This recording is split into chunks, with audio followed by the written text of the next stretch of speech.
এইভাবে সিপিএম প্রার্থী সাজিনা পারভীনের বিরুদ্ধে ভোটারদের হাতে ধরে একের পর এক ভোট দেওয়ানোর অভিযোগ উঠেছে। নির্বাচন বিধি বলে এইভাবে খোদ প্রার্থীদের ভোটারদের হাত থেকে ব্যালট পেপার নিয়ে ভোট দেওয়াটা সম্পূর্ণ বেআইনি।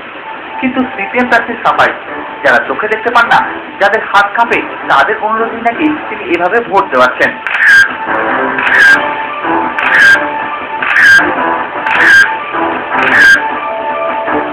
আপনি যে এতগুলো ভোট দিলেন, এটা কি সঠিক?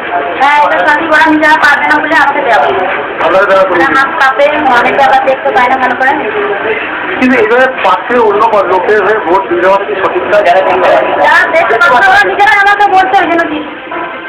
প্রশ্ন উঠেছে, কিভাবে নির্বাচনী রীতি বিরুদ্ধ এই কাজ প্রিজাইডিং অফিসারের সামনে করতে পারে সিপিএম প্রার্থী? যখন সিপিএম প্রার্থী এইভাবে ভোট করেছেন, তখন বুথে কোনো বিরোধী দলের এজেন্টকে দেখা যায়নি। কোথায় গেলেন তারা?